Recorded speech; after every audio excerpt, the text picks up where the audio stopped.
Good morning. Welcome to episode 4 of Taste Tomorrow here at LA Libations in Southern California. We have a treat for you today. I'm very excited, alongside Bonnie, to introduce you to Pete Marino, who is the president of emerging growth of the Molson Coors Beverage Company, which has undergone an incredible transformation. And we're very fortunate to have Pete today and to look forward to hearing what he's up to. In complete transparency, Molson Coors is a great partner of LA Libations. We've made a lot of noise in the past year and really looking forward to getting you to know Pete and how he has been a chief architect of a lot of what Molson Coors is doing in the emerging growth sector of their business. Awesome. Yeah, really great to have you here, Pete. Thanks for joining us. Well, thanks for having me. Yeah, so as part of the Kroger Wellness Festival, we are together creating interviews with entrepreneurs and brands and telling people about how to create brands that are going to be the future. And as we look at this together, what better way than to have you, who is going to be talking about Molson Coors' pivot towards non-alc and how we are co-creating brands together. I'd love to dig into that. Great, let's do it. So Pete, why don't you tell us a little bit about your personal journey and how you got here, and then I think everybody would love to hear the journey of actually changing the name of Miller Coors Brewery to Molson Coors Beverage Company, and what does that mean exactly for what you intend to do in the marketplace and are doing, quite frankly? Personally, I graduated from undergrad with a degree in journalism, went to the University of Wisconsin in Madison, and spent the majority of my career in communications, really strategic communications and public relations. I went to business school out in LA in the year 2000, moved out to LA and went to UCLA to get my MBA, came out of there and worked for the Boston Consulting Group in the LA office as a strategic consultant. And then from there, I decided to go back into communications but actually become an entrepreneur at the same time. I started a digitally native communications agency in 2004 back in Chicago. Miller Coors, or Miller Brewing Company, which became Miller Coors, which became Molson Coors, was one of my founding clients. Wow. I scaled that business up over the course of about 6 or 7 years, and I sold it to a private equity-backed agency out of Minneapolis called Olson. At that time, I stayed on as the president of their PR division for about 20 months when Miller Coors asked me to join them as the VP of communications. And so I joined Miller Coors in August of 2012. I thought, quite honestly, I was going to play out my non-compete and go out and start another company. And, you know, all this time later, I'm still here. And we, like I said, we went from Miller Coors to Molson Coors. We went from a joint venture to a standalone subsidiary of Molson Coors. And then in November of 2019, I was part of a small group of people that created kind of what we call the revitalization plan, which was announced in late November of that year. And at that time, we decided to pivot from the Molson Coors Brewing Company, as you guys mentioned, to the Molson Coors Beverage Company. It was a big announcement back in November, and it was also highlighted by the fact that we established our relationship in November of that year with LA Libations when we took a minority stake in the company. So it's been, in some ways, it feels like it was yesterday. In other days, it feels like it was 10 years ago. But it was November 2019. We kind of kicked this whole thing off. And as Danny alluded to earlier, we've been quite busy. And I'm happy to talk to you more about what we've done, why we've done it, and kind of how it's been going. And we want to get into all that, Pete. I will say, you know, we've done deals and have worked with almost every major beverage strategic. And I will personally say that of all the executives that we've worked with, you are by far the most entrepreneurial minded, big company guy. And it's probably stems from your entrepreneurial journey on your own. But I'd love to hear you just kind of talk about how that is to navigate a big company with an entrepreneurial mindset as you do. Yeah, I mean, I don't know who said this to me a couple of years ago, but there's a lot of truth to it. There's a huge difference between an entrepreneur and a wantrepreneur.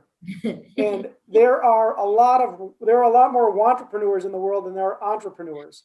And I think I've never been a part of any big company, whether they were a client of mine or an employer of mine, who doesn't like to talk about entrepreneurialism.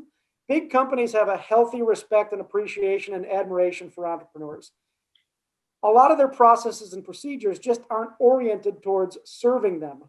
And so one of the things that I've tried to do, and one of the things that, I'm really honored to have the role, because I have the ability and license and the space to operate a little bit more entrepreneurially, is how do we take the best of what makes big companies successful, apply it to entrepreneurial brands and entrepreneurs, and actually, try to really land that 1 + 1 = 3 that, again, is kind of become cliche in business. But with your guys' assistance in the non-alc world, for example, we've been introduced to multiple dozens of entrepreneurs, and we've been able to do deals with a few of them. You've got to be pretty precise about the categories you want to go into and what are the elements of a certain brand or a product that you want to align with.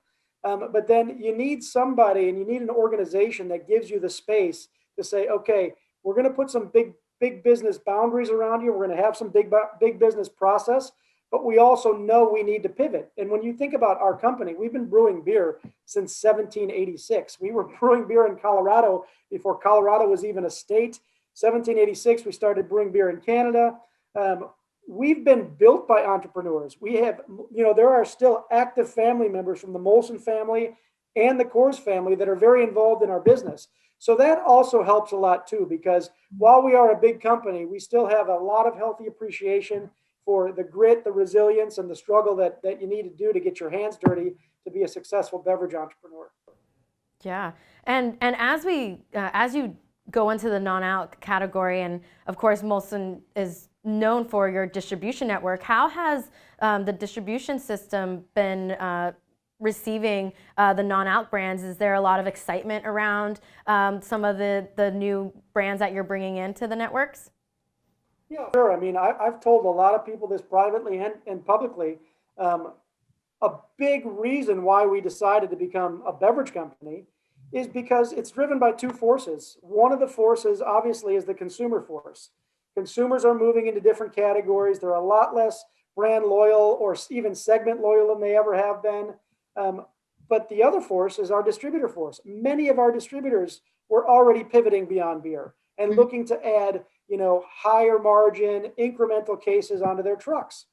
And so there is no doubt that our distributors, a lot of our largest distributors had already been moving in this direction, as some of our smaller distributors did too.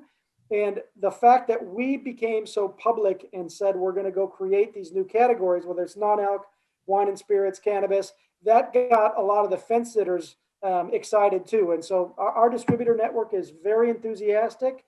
That is something that we don't take very lightly. And so then it's incumbent upon us to really bring the right brands through them to continue to get that momentum that has been created with these announcements. So Pete, in the first year of this transformation, I mean, you basically said you're going to go out and do some stuff, and boy, have you. You've made 3 big moves in 3 big non-alc segments. I'd love for you just to real quickly touch on Zen Water, which you partnered with Lance Collins, La Colombe, and Zoa with The Rock. Yeah, so the first thing we did is we kind of took a look across the different non-alc segments, and we said there are 3 categories that we think we would want to play in, and for a variety of reasons, segment size, familiarity with distributors are just two of the lenses that we looked in. Enhanced water, RTD coffee, and energy. And so we laid those out pretty early on, and a lot of credit goes to our partnership with you guys, because none of this in non-alc would have been possible without our great partnership with LA Libations. You guys have been, not only you've been equal part partner and teacher for us, and we really appreciate all that. And 2 of those 3 deals, Zen Water and Zoa specifically, came about as a result of our relationship with you guys. The third one, La Colombe, we had a relationship with La Colombe previously. We tested a alcoholic coffee, hard coffee with them. Got to know those guys really well. And so, the good news is all 3 of those brands are really strong.